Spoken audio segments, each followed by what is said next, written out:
Assalamualaikum warahmatullahi wabarakatuh.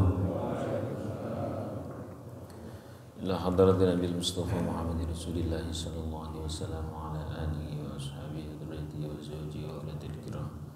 Jami'a awliyaika min al-masyriqi ila al-maghrib barri bahri masyriqi mustaqbil ila makan. Sahibu hadzal kitab man syaraha wa likulli niyatin salihah wa ala ma nawawi salafuna salihun. الفاتحة. أعوذ بالله من الشيطان الرجيم. بسم الله الرحمن الرحيم. الحمد لله رب العالمين الرحمن الرحيم مالك يوم الدين إياك نعبد وإياك نستعين اهدنا الصراط المستقيم صراط الذين أنعمت عليهم غير المغضوب عليهم الضالين آمين. Bismillah walhamdulillah wassalatu wassalamu ala rasulillah wa mawalah wa ba'dah amma ba'dah. Alhamdulillahi rabbil alamin. Allah subhanahu wa ta'ala anugerahkan kepada kita nikmat iman, nikmat Islam, nikmat menjadi umatnya Nabi Muhammad sallallahu alaihi wasallam, nikmat bisa beribadah, nikmat bisa mencari ilmu. Semoga ini menjadi tanda-tanda kita ini orang yang dirahmati oleh Allah, dan kelak kita terus diberi istiqomah sampai husnul khatimah. Amin ya rabbal alamin. Bapak Ibu rahimakumullah, langsung saja bismillahirrahmanirrahim. Qala al-muallif rahimahullah ta'ala wa nafa'ana bihi wa bi'ulumihi. Qala al-muallif rahimahullah ta'ala wa nafa'ana bihi wa bi'ulumihi wa bi'anwari. Qala al-muallif rahimahullah ta'ala wa nafa'ana bihi wa bi'ulumihi wa bi'asrari fid daraini amin amin ya rabbal alamin. Bismillahirrahmanirrahim. La rahka at-ta'atu li'annaha barazat minka. Jangan engkau bahagia, seneng, GR bila ada satu amal yang keluar dari dirimu, tapi wafrah biha li'annaha barazat minallahi ilaika. Silahkan engkau senang, engkau bahagia karena sebuah amal yang disadari bahwa amal itu adalah hadiah dari Allah Subhanahu wa ta'ala. Jadi umumnya kita ini bisa melakukan amal, apakah itu sedekah, ataukah itu sholat, ataukah itu bisa membaca Al-Quran. Kemudian setelah itu kita rasanya senang. Pertanyaannya, senang kenapa? Kalau senangnya adalah senang karena kita bisa melakukan, maka ini banyak jebakan. Nanti pasti akhirnya ini adalah prestasi saya memang sungguh-sungguh. Habis itu kemudian menilai yang lain, wah itu belum kelas saya dan sebagainya. Nah ini bahaya kalau sudah seperti ini. Nanti akan muncul penyakit-penyakit berikutnya, mulai ujub, riya dan sebagainya. Idealnya setiap amal itu kita layak bahagia karena memang Allah yang menggerakkan kita bisa beramal. Sehingga kalau Allah yang menggerakkan kita bisa beramal, apa yang layak, apa yang pantas kita banggakan. Jadi misalkan bisa sholat tahajud. Kadang-kadang dengan seperti itu kita merasa ada makom tersendiri, kelas tersendiri. Ini kan wajah-wajah ahli tahajud semua kan. Sudah jam 2 lah inilah ya, jam 2 kamar mandi, terus ya bangun kamar mandi, terus napa? Alhamdulillah.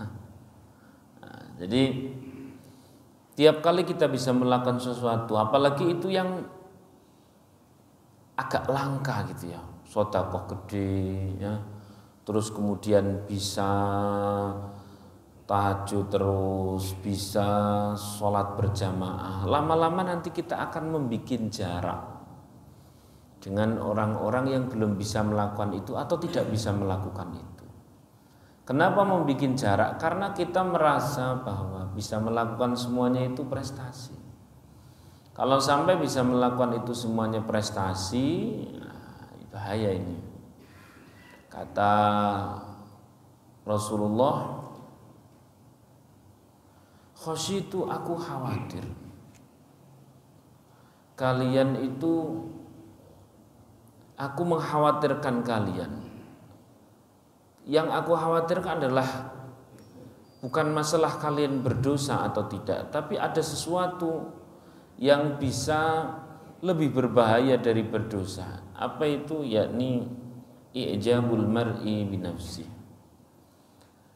mengaguminya seorang diri atas apa-apa yang ada pada diri sendiri. Ini bahaya. Ini merupakan muhlikat atau penghancur amal. Nah, kok bisa sampai seperti itu? Iya, sebab merasa bahwa diri ini berkelas. Saya akan cerita terkait orang-orang, kalau para nabi itu bukan dosa, Pak. Nabi itu semuanya tidak ada yang melakukan dosa, maksum kalau nabi itu. Hanya kalau ada sebuah peristiwa nabi itu kayak salah, itu sebenarnya buat pelajaran untuk orang-orang kemudian. Kasih contoh, misalkan sing terkenal sajalah Nabi Musa alaihissalam. Nah, Nabi Musa alaihissalam kalau pernah ditanya adakah orang yang paling alim di kalangan Bani Israel selain engkau wahai Musa, Nabi Musa mikir tidak ada. Seketika bilang tidak ada berarti merasalah berkelas. Ketika merasa berkelas seperti itu, maka langsung oleh Allah Subhanahu wa taala diperintah untuk ke pinggiran pantai dalam rangka belajar. Kalau kita ke pinggiran pantai dalam rangka healing. Pinggiran pantai kemudian ketemu sama Nabi Khidir alaihissalam. Seketika itu langsung. Dan langsung banyak tercengang. Begitu ngaku kepingin jadi muridnya, langsung banyak tercengang. Tercengang pertama jelas begitu naik kapal, ya, pokoknya sudah di-warning, pokoknya nanti kamu tuh tidak bakal kuat. Gos, pokoknya kuat. Ya sudah, kalau memang kau kuat, setiap apa yang aku lakukan, kamu jangan komplain. Baru aja pertama naik kapal, langsung itu Nabi Khidir merusak kapal. Lalu Nabi Musa langsung kaget, kapal kok dirusak, ini gimana? Kalau tenggelam bagaimana? Kayaknya yang heran itu Nabi Musa. Sebenarnya Nabi Khidir juga heran. Loh, memang ada hubungannya antara kapal rusak dengan tenggelam. Wong biasanya nggak pakai kapal aja biasa di atas air kok. Gitu. Nah, sallallahu alaihi Nabi Muhammad. Dan kemudian berikutnya. Maksudnya Nabi Musa dibikin banyak sekali tercengang bahwa dirinya itu bukan satu-satunya orang yang oleh Allah Subhanahu wa taala diberikan ilmu. Ada orang lain pula yang Allah itu memberikannya. Itu kalau para nabi itu sifatnya ada pelajaran. Kemudian Nabi Dawud alaihissalam itu diginikan sama Allah. Ya Dawud, innaka abadan nasi. Wahai Dawud, engkau ini orang yang paling kuat ibadahnya. Nabi Dawud siangnya itu sehari puasa, sehari tidak puasa, dan itu dalam jangka waktu yang lama. Kalau kita sehari itu pagi puasa, sore sudah tidak puasa. Jadi satu hari bisa puasa 2 kali. Nah, Nabi Dawud alaihissalam ketika digitukan bahkan ditambahi oleh Allah bahasanya begini. Wa ya dunya, dan hai dunia, ukhdumi man khadamani wastakhdimi man khadamaki.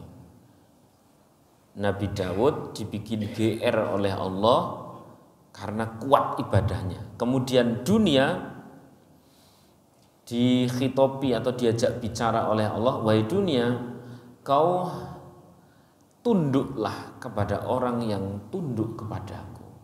Dan wahai dunia, sekalian kau kerjani sana orang-orang yang mengabdi kepadamu. Kata-kata wastakhdimi itu bahasa yang paling enak dikerjani. Wastakhdimi man khadamaki. Dan wahai dunia, sekalian kau kerjani para pencarimu. Namanya kerjani itu koyo-koyone ngumpul ke oke barang pas tua jebule ora nang nggone dhewe. Koyo-koyone wis ngentekke 24 jam jebule engko barang wis meh dienggo ilang. Ini namanya kerjani, diprank sama dunia.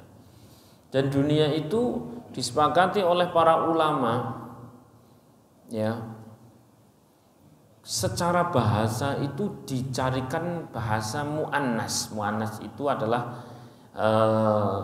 konotasinya adalah wanita pada dunia. Jadi pakainya bukan ka tapi ki, bukan anta tapi anti. Kalau anta itu kamu pria, kalau anti kamu wanita. Kenapa? Ya karena memang begitu. Nah, di dalam, misalkan dalam hadis ada ad-dunya mal'unatun, ya. Pakainya konotasi muannas. Kenapa? Disebutkan dalam satu kitab kecil namanya Al-Isti'dad. Di sana disebutkan bahwa karena dunia ini memang bagaikan wanita. Lek wanita pelacur lagi. Hari ini dikejar sedemikian rupa, begitu dapat disunsun, ya, dikekepi, disenengi, dan sebagainya. Besok atau lusa sudah dipelukan orang lain. Kan begitu ya. Besok lagi dipelukan orang lain lagi. Besok lagi pelukan orang lain, besok lagi kena kita lagi. Ngono toh. Nah, maka tapi seperti itu oleh Allah langsung dihitawi. Wahai dunia, kau tunduklah sama orang-orang yang tunduk kepadaku. Maka kalau mau itu Rasulullah dikasih gunung Uhud jadi emas, kalau mau ya bisa. Karena ditundukkan uang tapi tidak mau buat apa. Lah, wastakhdimi man khadamaki, dan sekalian engkau kerjani orang-orang yang menghamba kepadamu wahai dunia. Silahkan kau kerjani. Kau prank wis lah, zaman nomin entek ki nggo gawe golek duit pas tuane ternyata duitku ra iso nulungi aku lah, kurang lebih seperti itu. Atau apa itulah, 24 jam dihabiskan untuk nyari uang, katanya buat bekal ibadah, tapi ora sempat ibadah karena urusan uang. Nyari uang sampai stres, habis stres ngabisin uang buat ngilangin stres. Wis pokoknya namanya di prank ya gitu-gitu. Nah, jadi tidak jelas siapa yang ngatur, apakah kita yang ngatur dunia atau dunia yang ngatur kita. Tapi kayaknya sih ya begitulah. Lah setelah begitu Nabi Daud alaihissalam itu memang dunia tunduk kepada Nabi Daud. Sudah Nabi Daud dipuji oleh Allah, dunia tunduk kepada Nabi Daud. Lalu dalam hati Nabi Daud mengatakan, memang enggak ada ya orang yang lebih kuat ibadahnya dibanding saya. Begitu ada rasa seperti itu, Bapak Ibu rahimakumullah, ada rasa seperti itu, maka Allah seolah-olah nek bahasa koyo karo kanca, Joko ngono, tapi jangan GR gitu toh, tapi jangan GR gitu. Nah, kalau sampai kau merasa hebat, lihat masih orang sezamanmu wahai Nabi Daud, di pojokan sana di sebuah bukit itu ada orang anak muda yang sudah 700 tahun ibadah tanpa henti sebagai pertobatannya, padahal dosanya itu tidak seberapa, bahkan sebenarnya bukan dosa tapi merasa berdosa. Jadi ada seorang anak muda yang beribadah 700 tahun sebagai bentuk pertobatannya karena suatu ketika dulu itu pernah dia naik ke atas loteng, ada debu yang jatuh, menurut dia mengenai ibunya. dan dia sangat merasa berdosa sehingga taubatnya 700 tahun. Oh, gue jogi RK ana sing luwih hebat mana. Selalu begitu, selalu. Kemudian di zaman nabi-nabi berikutnya selalu ada kisah seperti itu. Nah, kalau Nabi Muhammad SAW itu spesial, memang disetir tenanan karo Gusti Allah itu memang bener-bener ya ndak pernah salah, ndak pernah dosa lah bahasanya. Ya. Nah, kalau para sahabat para sahabat Rasulullah, misalnya sahabat Abu Bakar radhiyallahu anhu itu termasuk asyratun 10 orang yang dia itu dijanjikan atau diberi kabar jelas kelak akan masuk surga. Betul tidak?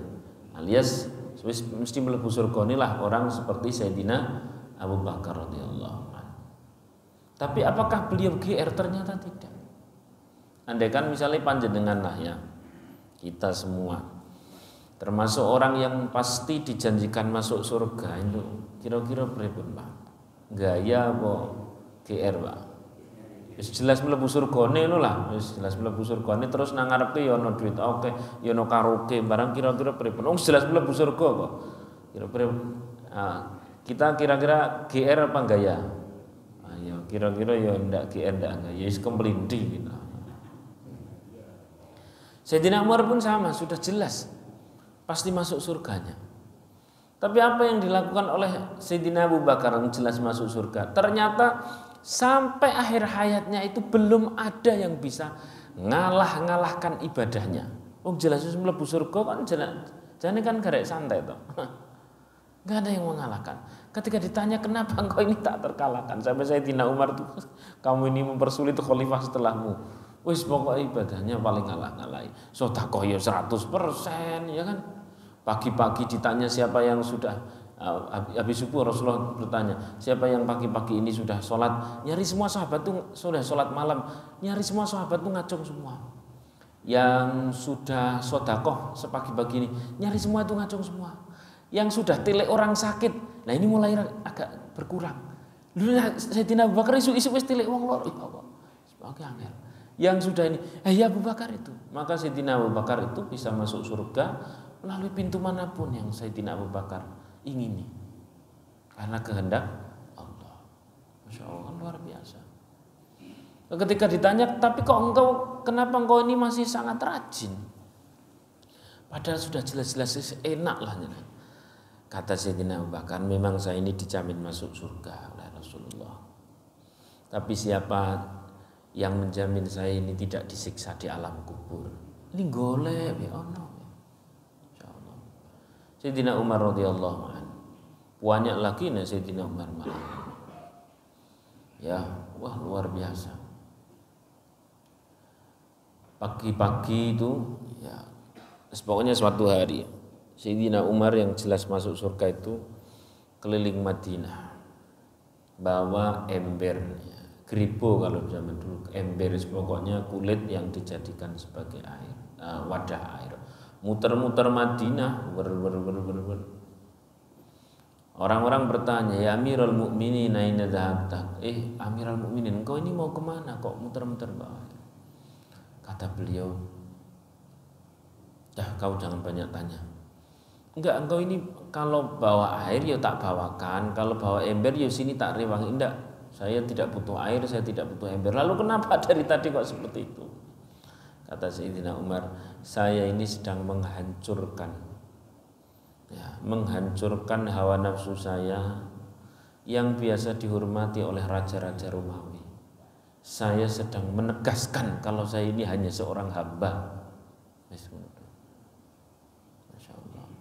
Saya punya banyak teman yang hari ini masih di Mesir, sering sowan Syekh Ali Jum'ah. Syekh Ali Jum'ah itu, wah itu master Al-Azhar luar biasa, orangnya ngalim, kitabnya banyak. Hari ini masih hidup. Itu biasa yang namanya bersih-bersih di masjid gitu, biasa banget.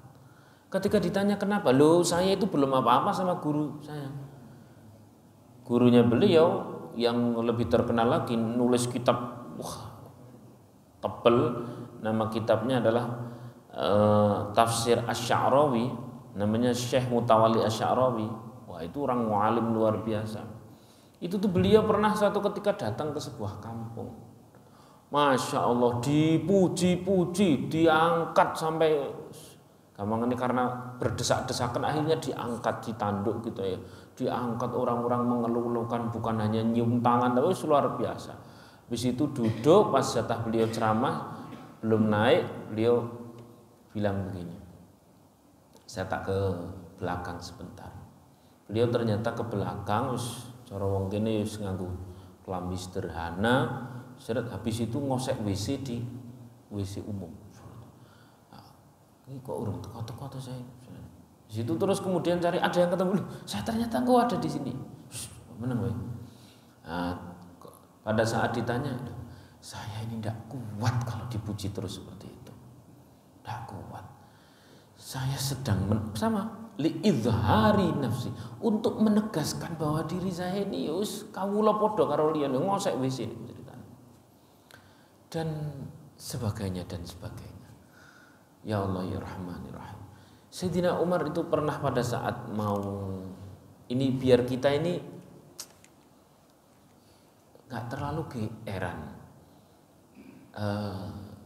karena hal bahaya itu. Jenengan kan tahu semua bahkan surga itu tidak terhalang oleh apa-apa kecuali terhalang oleh mithqala dzarratin minal kibri.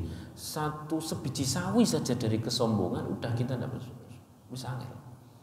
Ya Allah, oleh karena itu merasa berkelas gara-gara urusan luweh pinter, luweh sugih, luweh sepuh, luweh pengalaman dan sebagainya, ini bukan perkara biasa. Ini menjadi perkara besar. Oleh karena itu kita lihat misalkan orang seperti Sayyidina Umar, ya radhiyallahu an, pada saat beliau mau buka Masjidil Aqsa, kala itu baru saja selesai ditaklukkan oleh pasukan Islam. Kemudian Sayyidina Umar itu beliau ini berjalan menuju Masjidil Aqsa, hanya 2 orang dengan maulanya. Maula itu bekas budak. Begitu ada Islam kan sudah tidak ada perbudakan, disusut, dikurangi sedikit demi sedikit sampai menjadi pembantu biasa lah, kurang lebih seperti itu. Namanya Salim pembantunya. Nah, ini Sayyidina Umar itu dari Madinah sampai ke Masjidil Aqsa itu naik unta, tapi maunya Sayyidina Umar itu gantian. Ya, gantian. Kalau Sayyidina Umar yang di atas, berarti yang sedang nuntun unta adalah Salim. Kenapa? Biar juga gantian semaan Al-Quran. Ada yang mengatakan 1 juz gantian, ada yang mengatakan 3 juz gantian. Ya. Di Salim yang 2. Terus habis itu beliau memerintah, wahai Salim, kau yang di atas, ya, kau yang di atas, aku yang baca Quran, kau yang nyimak. Kan enggak terlalu sulit kalau duduk di atas unta itu nyimak Quran, kan enggak terlalu sulit. Sementara sing nuntun unta itu sambil hafal Quran. Habis itu dapat 1 juz gantian, Salim sing deres Quran, Sayyidina Umar yang nyimak terus sampai Masjidil Aqsa. Ngene tok asline dhewe lemes. Iya ya, dhewe hafalan kulhu iya. Ya Allah. Ya Allah. Saya punya beberapa guru dulu di mana saya mondok itu kalau masuk mobil itu ya maca Quran, misalkan ya guru saya di Wonosobo itu Mbah Muntah, itu hal biasa. Kalau Wonosobo Jogja begitu khatam, itu hal biasa. Kita berangkat umroh berapa hari gitu pulang ndak hatam, ya hatamnya kalau huping telu gitu. Nah, terus kemudian kembali lagi ke cerita Sayyidina Umar tadi itu ya. Nah, begitu nyaris sampai Masjidil Aqsa, itu dilalah pas jatahnya Salim yang di atas, Sayyidina Umar yang nuntun unta. Begitu orang menyambut itu kira-kira sing disalamani sing siapa? Sing di bawah unta atau yang di atas? Di atas. Salim terus jadi rapian, bukan saya Amirul Mukmininnya, bukan saya, itu yang lagi nuntun unta. Nah, ketika ditanya, lu kok kenapa kok yang menuntun unta? Biarkan, saya ini hamba Allah, saya ini mau menghancurkan ya, menghancurkan sifat banggaku yang biasa dielu-elukan oleh kaisar-kaisar Romawi dan sebagainya. Insyaallah. Sallallahu alaihi Nabi Muhammad. Maksudnya ada sebuah aktivitas besar yang sebagai tradisi orang-orang soleh zaman dahulu. Aktivitas besar itu namanya menghancurkan hawa nafsu, suka dipuji itu dihancurkan dengan cara ngelakuin sing aneh-aneh kok ngono kuwi. Ya Allah ya Rahman ya Rahim. Ya. Untung tadi saya berangkatnya mepet, ini orang berangkat mepet tapi resik-resik wis endi sih Pak. Boten guyon. Gak kuat kita kadang-kadang melakukan itu. Ya Rahman ya Rahim. Baik. La tafrah. Mas pokoknya engkau ini jangan pernah bangga bisa melakukan ini, bisa melakukan itu semuanya sebagai prestasi kita, jangan.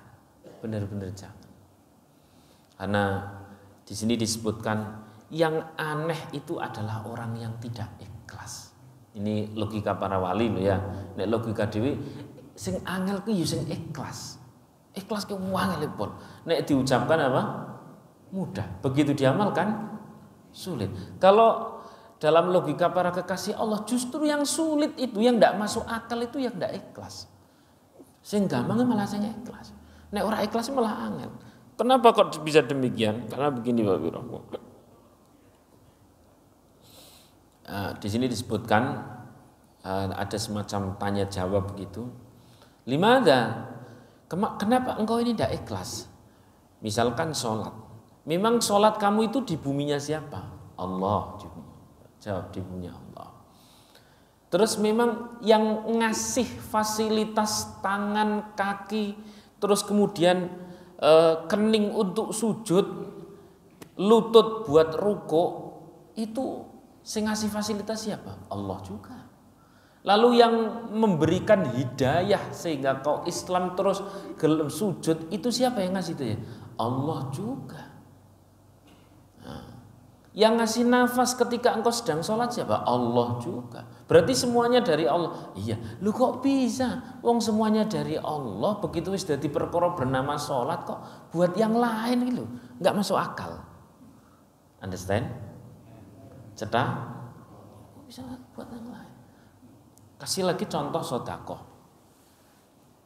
Kalau dalam bahasa Al-Quran bahasanya wa mimma razaqnahum dan dari rezeki yang kami berikan itu orang-orang mukmin, orang-orang takwa itu bersedekah.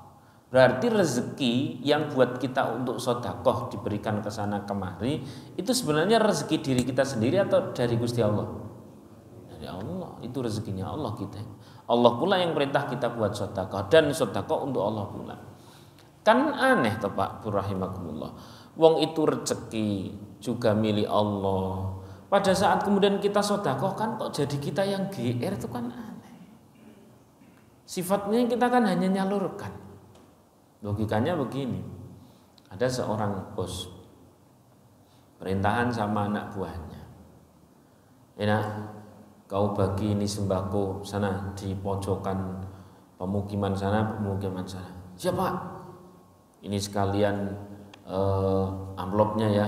Siapa? Mangkat ini. Ini karyawan mangkat ini, kuline mangkat. Begitu pas lagi bagi-bagi karo ngomong ngene, "Nyoki saka nggon aku, matur suwun ngono lho." Wong dikai ora matur suwun to. "Nyoki saka nggon aku." Ini sambil bagikannya sambil bilang begitu, "Nyoki sama Pak niki saking pinten?" "Ya saka aku lah." Jebulnya itu bosnya nang mburi karo kong niki. Kira-kira itu kulit ya Pak, Pak? Jebule nang mburi nih bos ngene iki. Ngono ya. Ini kira-kira diapakan? Wah, habis tuh. Tidak dijenggung saja sudah alhamdulillah. Sesuk maneh tetep wis ora dititipi maneh, betul enggak? Lah siapa itu bos yang hakikatnya bos? Ya, bos yang hakikatnya bos ya adalah Allah Subhanahu wa taala. Allah yang ngasih rezeki kemudian dititipkan kepada kita berikan titipan Allah itu untuk orang-orang yang membutuhkan, lalu kemudian kita yang merasa berjasa. Berjasa dari mana? Ndek Gusti Allah. Oh tapi kan kemarin saya pada saat kerja itu saya memeras otak, memeras keringat. Saya punya tim, saya punya marketing, saya punya perusahaan dan sebagainya. Saya punya itu, saya memang berikhtiar. Saya datang ke Semarang itu dulu itu dari nol sekarang menjadi sukses seperti ini karena memang keringat saya sendiri. Keringat saya sendiri gimana? Dulu itu pas lagi ikhtiar, terus detak jantungnya berhenti. Itu kira-kira perusahaan ini jadi tidak? Jadi. Maka hidup ini adalah serangkaian pertolongan Allah. Kok bisa-bisa nih bisa melakukan sesuatu kemudian mengatakan bahwa saya. Ini cetha nomor ini. Cetha wela-wela ya. Nah, oleh karena itu hari ini kita belajar kalau toh memang kita mau bahagia sebab kita ini melakukan amal soleh, sodakoh, puasa, terus kemudian ini kan wajah-wajah nunggu adzan semualah ya. Nunggu adzan atau nunggu komat ini wajah lu ya, nunggu adzan lah ya. Ya sebagian nunggu waladolin, angkatani amin nunggu mangkat. Ya ini kan wajah-wajah orang soleh semua. Pak, saya sedang ngasih kabar kepada diri saya sendiri karena enaknya ngaji-ngaji kitab itu seperti ini. Selain menampar yang di depan juga menampar diri sendiri. Bahwa ada satu tradisi para salafun soleh sejak zaman para nabi hingga para sahabat dan orang-orang yang tadi saya sebutkan tadi itu, bahwa tradisi beliau-beliau ini adalah memiliki sebuah aktivitas untuk membuang kebanggaan diri, merasa berkelas. Sayyidina Umar itu menghancurkan sedemikian rupa. Pernah beliau naik ke atas mimbar, beliau kemudian pada saat sedang sering-seringnya Islam itu menang, sering-seringnya itu orang itu mengatakan, ya kan karena di antara para khalifah yang awet itu kan Sayyidina Umar radhiyallahu anhu, betul atau tidak? Wah itu lagi banyak orang yang senang, lagi banyak orang yang membanggakan tuh. Sayyidina Umar naik ke atas mimbar, beliau berkata demikian.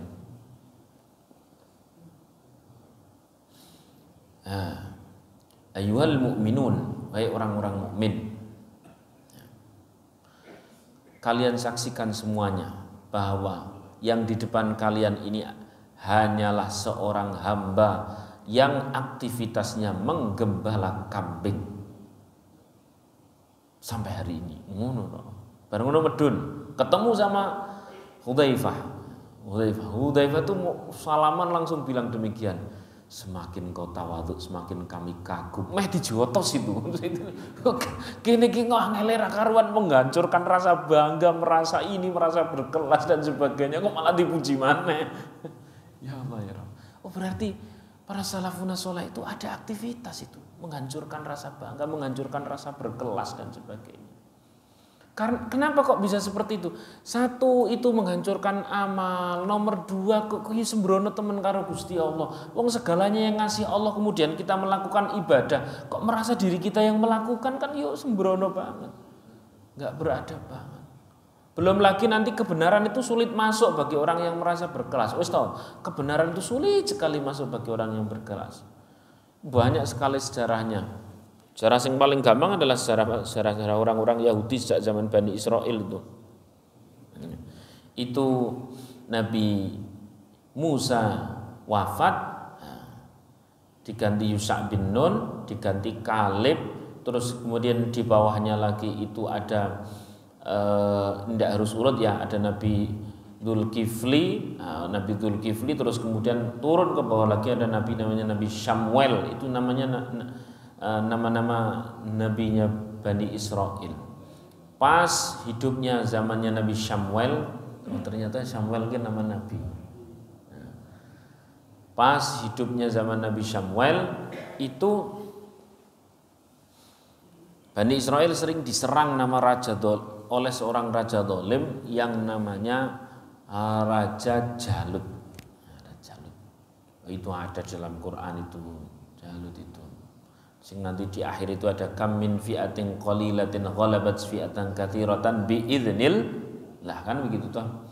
Nah, singkat cerita, karena Bani Israel itu habis sama Raja Jalut, maka ini orang-orang Bani Israel, di Bani Israel kurunnya Samuel, bukan kurunnya Nabi Musa, itu meminta kepada Nabi Samuel untuk dipilihkan seorang pemimpin yang dengan pemimpin tersebut Bani Israel bisa berjihad fisabilillah melawan orang kafir yang sangat zalim namanya Jalut. Ngeyel Jalut diturunkan pemimpin. Akhirnya Nabi Samuel berdoa dan Allah memberikan seorang pemimpin yang di sana didatangi tabut. Tabut itu adalah peninggalan-peninggalan Nabi Musa. Ternyata begitu dipilihlah seorang pemimpin yang Allah memilih melalui Nabi Samuel, sing dipilih bocah nom, ndak keturunan Nabi, juga bukan keturunan bangsawan, tukang nyamak kulit. Kalau ndak nyamak kulit ya berarti lagi angon wedus. Namanya Tolut, dijadikan pemimpin. Ini enggak pada setuju. Siapa yang enggak pada setuju? Ya orang-orang kaya di kalangan Bani Israel, bangsawan di kalangan Bani Israel, orang-orang yang merasa ngalim di kalangan Bani Israel enggak setuju. Ya toh? Berarti salah satu hal yang paling bahaya merasa berkelas itu adalah juga sulit menerima kebenaran. Irinya, dengkinya itu jadi berat untuk mendominasi. Padahal kita makin kesini itu kan makin dekat dengan mati tuh. Apa ada yang masih makin jauh dengan mati makin kesini? Makin dekat dengan mati. Dan kita ini ya Allah ya Rahman ya Rahim. Bareng-bareng kita mikir, ini seperti ngaji-ngaji yang telah lalu. Yang maha ada itu hanya Allah. Yang selain Allah yang maha ada itu bukan ada, tapi diadakan. Betul enggak? Diadakan. Harta itu bukan ada, diadakan. Jabatan, nama baik itu bukan ada, tapi apa? Diadakan. Kesehatan itu juga bukan ada, tapi diadakan. Itu hanya bayangan. Tapi yo dunia ki yo walaupun bayangan yo enak yo. Masa ya aku suka gunung patir ini melakukan yo orang mobil terus piye. Cuman maksudnya jangan terlalu mancep nang ati gitulah ya. Jangan terlalu melekat di hati. Wis mbuh piye carane. Ya ini kita ngaji itu dalam rangka biar tidak terlalu melekatkan dunia dan segalanya dalam hati. Pokoknya yang selain Allah itu bukan ada, bukan sebenar-benarnya ada, tapi apa tadi? Diadakan. Dan setiap yang diadakan itu sewaktu-waktu bisa ditiadakan. Ulangi ya. Dan setiap yang diadakan itu sewaktu-waktu bisa ditiadakan. Untuk ilmu yang terakhir ini sudah paham semuanya? Sudah paham nggih? Nah, biasanya sudah paham atau belum ujian lisan sih lulus semua. Ujian lisan apa? Lulus. Nek ujian praktek ya bito-bito. Ya, dan namanya genteng kalau bocor itu Pak ya. Genteng itu kalau bocor terus kemudian dibenahi, diperbaiki. Habis itu kalau pengen tahu bahwa genteng ini sudah baik, sudah beres, itu diapakan Pak? Nek pengen tahu. Diguyur ya sama. Itu ilmu sudah masuk atau belum, nek pengen ngerti ya engko nek pasti guyur ujian payung perasaan. Muka-muka lulus amin Allahumma amin. Nek saya sih pinginnya enggak usah diuji tapi lulus. Ya Allah ya Rahman ya Rahim. Baik, kita lanjutkan lagi. Nah, terus idealnya bagaimana kalau kita ini memang sholat, mosok enggak ada syukurnya, malah mosok sholat malah susah. Sedekah bareng kok malah susah. Zikir bareng kok malah susah, enggak ideal banget. Tadi bangga bahagia salah. Susah kita ya ora pas. Nah, ternyata kita disuruh bahagia. Disuruh bangga. Tapi pakai ilmu bangganya. Disuruh bahagia atas sholat-sholat kita, atas zikir-zikir kita. Nih, atas wajah-wajah 3 juz atau 5 juz Pak setiap hari ini Pak. Kita layak bangga, layak bahagia ya atas 3 juz setiap hari. 3 juz atau malah sehari bisa hatam. Nah, malah sehari hatam lu enteng Pak, kul huping.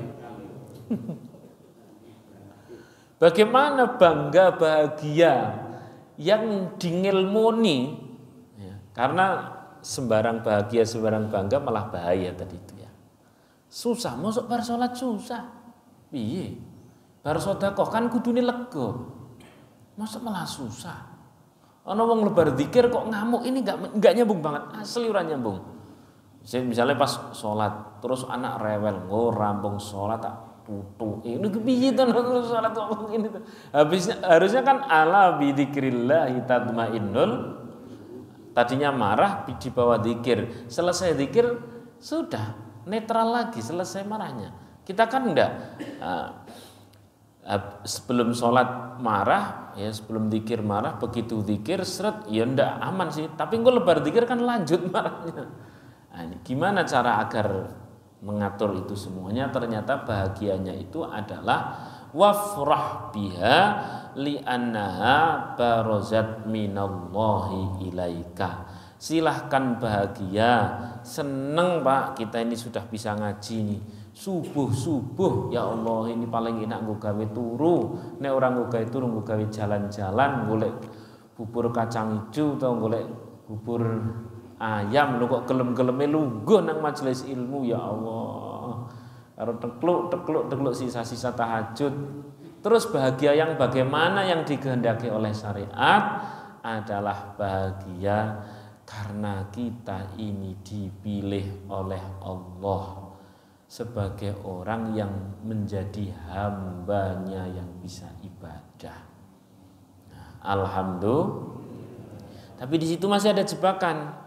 Jebakannya terus berarti begitu metu masjid surat iji ana wong lagi catur, itu hamba-hamba yang tidak dipilih. Ngono ya padha bahayane.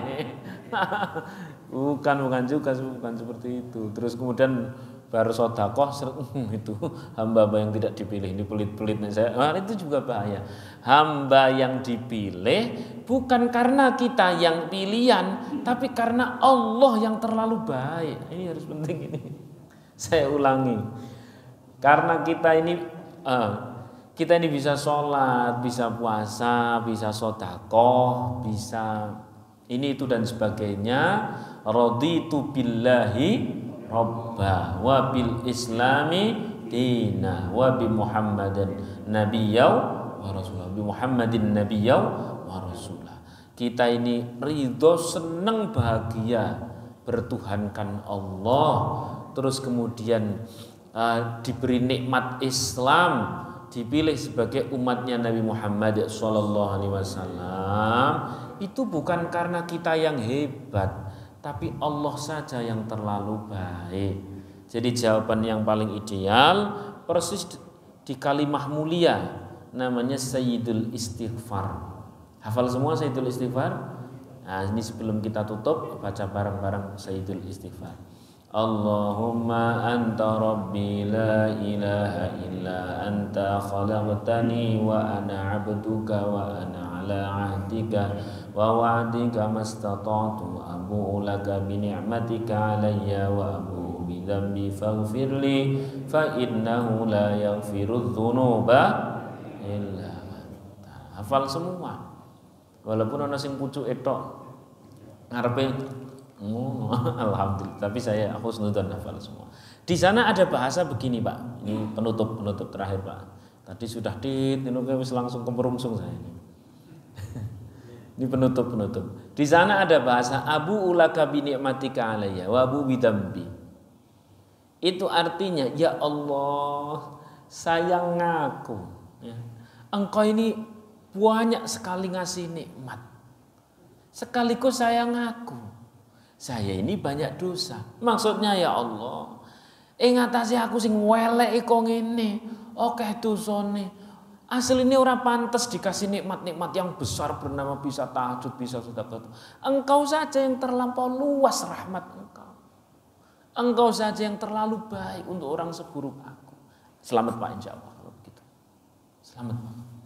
Semoga kita selamat dunia akhirat. Amin Allahumma. Jadi habis melakukan sesuatu, bisa sedekah, bisa sholat, bisa menjadi ahli masjid, bisa menjadi takmir masjid, ya dan sebagainya, karena Allah yang terlalu baik.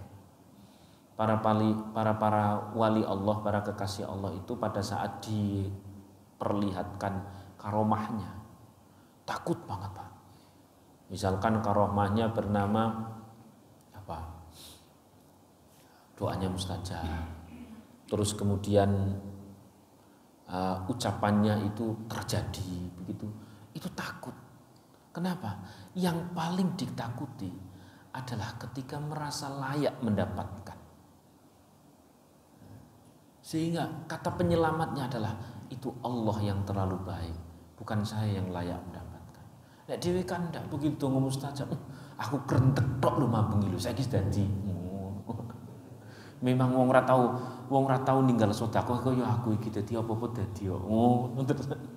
Ya Allah ya Rahman. Demikian yang dapat saya sampaikan, kuncinya ada pada di Sayyidul istighfar, bahwa ketika kita dikasih nikmat oleh Allah, ya, nikmat yang saya bahas di sini adalah nikmat-nikmat maknawi, nikmat imani, termasuk pula nikmat-nikmat duniawi yang panjenengan rasakan hari ini.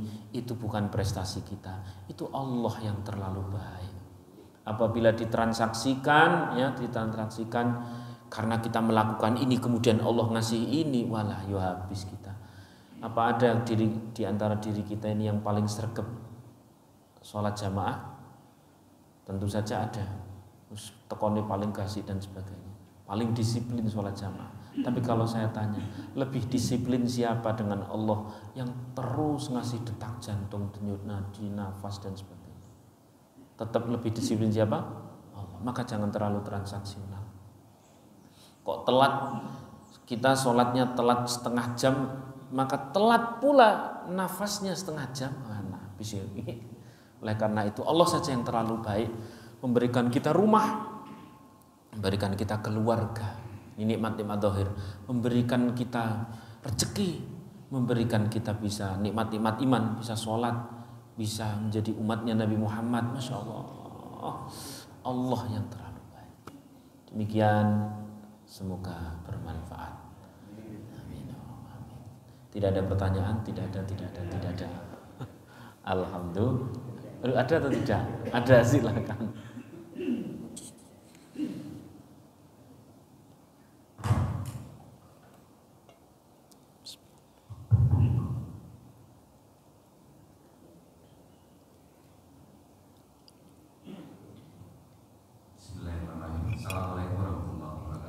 Waalaikumsalam warahmatullahi wabarakatuh. Ustaz, sebagaimana tadi dijelaskan bahwa bentuk ujian itu bisa menjadikan seseorang sombong, dan sombong itu pun akan bisa menjatuhkan seorang hilang amal-amalnya, gugur amal-amalnya. Nah, dalam keseharian Ustaz, kadang kita itu mendengarkan seorang motivator bahwa kalau anak kita rajin sholat, rajin belajar, itu kita puji sehingga dia terus termotivasi untuk melakukan hal-hal yang baik. Demikian juga mungkin kita melihat teman-teman yang rajin sedekah, kita puji sehingga kita inginnya seperti mereka. Kemudian dia yang bersangkutan sendiri juga insya Allah mudah-mudahan dengan pujian kan lebih termotivasi untuk bersedekah lebih banyak, lebih rajin dan sebagainya. Nah, bagaimana kalau hal-hal seperti ini terjadi di keseharian kita? Apakah kita yang memuji ini berdosa dan sebaiknya tidak melakukan hal itu? Demikian. Assalamualaikum warahmatullahi wabarakatuh. Waalaikumsalam warahmatullahi wabarakatuh.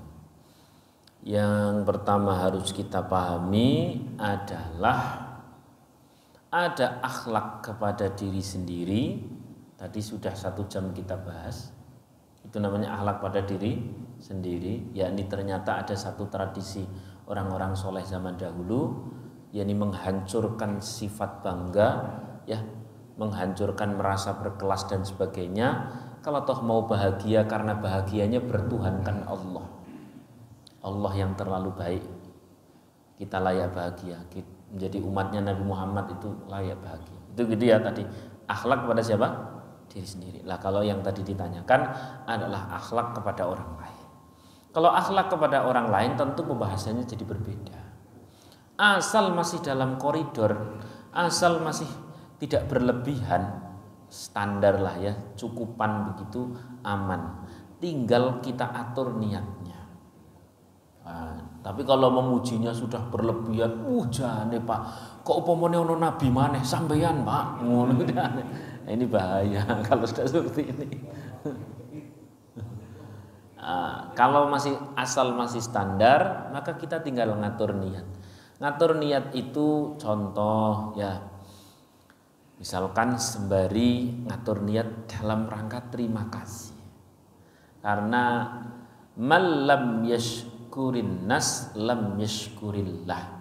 Siapa orang yang dia tidak bisa berterima kasih ya kepada manusia, dia belum bisa terhitung berterima kasih kepada Allah. Misalkan kepada anak, wah nak terima kasih kakak sudah sholat, tambah lagi. Sholat itu namanya bantu ayah, bantu doa, terima kasih, tambah semangat. Nah, nanti saling terima kasih. Nah, habis itu nanti tak belikan apa mainan atau apa. Jadi saling terima kasih. Ini pun ajaran Islam. Siapa yang tidak berterima kasih kepada manusia, dia tidak terhitung terima kasih kepada Allah. Jadi terima kasih kepada manusia ini pun menjadi akhlak yang baik. Maka jelas ya. Atau kasih contoh lain misalkan jadi kepada orang lain dalam rangka apa? Dalam rangka mensyiarkan daripada dongeng ke sing ora-ora mosok wis kongene cimeh dongeng ke apa misalkan kayak zaman dongeng ke mantan atau dongeng apa, mending dongeng sedekah gitu aja. Alhamdulillah. Berarti sedang naikkan grade syariat Islam, naikkan grade Islam. Nanti tinggal ngatur niat. Yang namanya orang riya, ya, riya sama syiar itu bedanya memang tipis. Kalau riya itu bagaimana membicarakan sesuatu agar orang mengagumi diri. Kalau syiar itu membicarakan sesuatu bagaimana agar mengagumi Islam. Misalkan jadi begini. Wah, jenengan iki nek sedekah wani tenan yo. Luar biasa. Ngene iki lho. Islam dadine kuat kok ngene iki. Nah, umane begitu upane. Sekarang akhlak diri kita ketika dipuji, kembali ke yang tadi itu. Akhlak diri kita ketika dipuji langsung kembalikan ke Allah. Ada kata yang paling ideal ketika kita dipuji, jelas jawabannya alhamdulillahirabbil alamin. Tapi pakai ilmu, Pak. Sebab kata alhamdulillahirabbil alamin itu artinya apa?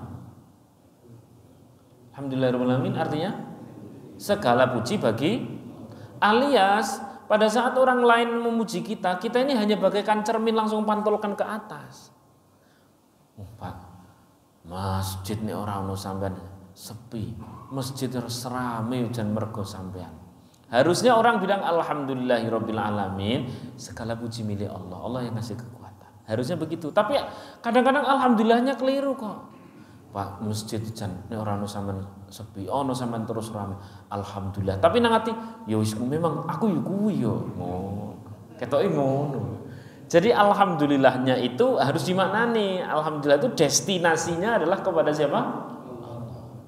Nah, ini pun perlu diilmuni, ilmu sederhana kecil-kecil seperti ini. Oh, alhamdulillah ke intinya kemuji Gusti Allah ya. Berarti kalau ada kita dipuji sama orang, kemudian kita bilang alhamdulillahirabbil alamin, kita mengikrarkan yang layak dipuji Allah. Karena Allah yang ngasih kekuatan. Kembali ke ilmu tadi.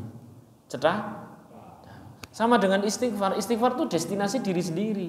Kalau kebaikan itu destinasinya Allah. Pokoknya kalau kebaikan itu naik ke Allah. Kalau keburukan baru diri sendiri.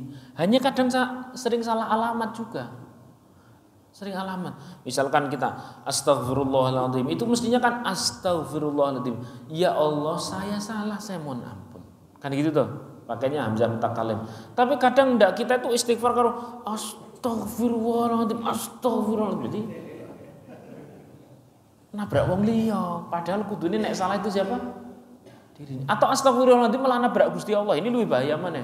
Misalkan satu ketika rezeki kita apa bangkrut atau apa dan sebagainya. Ya Allah, astaghfirullahaladzim. Piye to ya Allah? Nah, ini bahaya juga. Maka harus dipahami. Alhamdulillahirabbil alamin itu adresnya, alamatnya untuk siapa? Allah. Kalau astaghfirullahaladzim itu alamatnya untuk siapa? Diri sendiri. Ini ilmu simpel nggih. Tapi penting atau tidak? Nah, semoga manfaat. Amin Allahumma amin. Tidak ada? Ada, ya silakan. Sudah cukup ya? Masih ada? Cukup, alhamdulillah. Ya Allah. Insyaallah. Bapak Ibu rahimakumullah. Demikian semoga bermanfaat.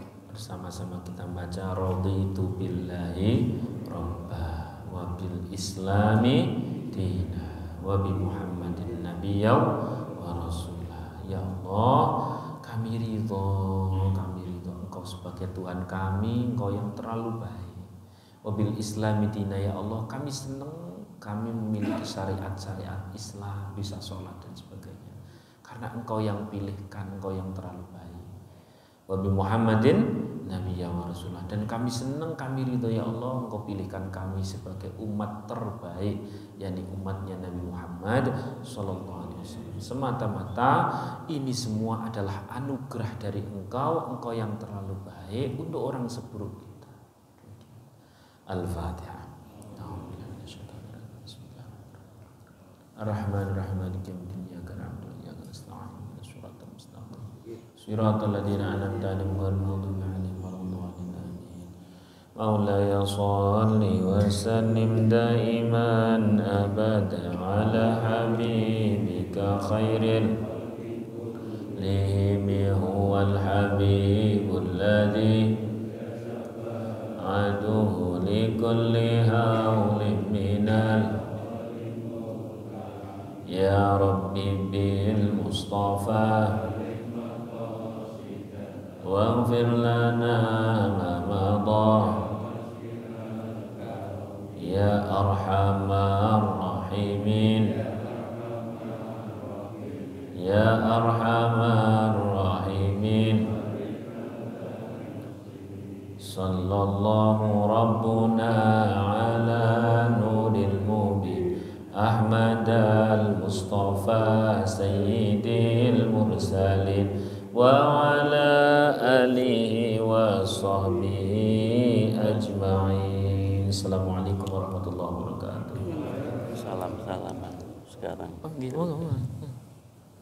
Bapak Ibu kita tutup kajian kita. Bismillahirrahmanirrahim.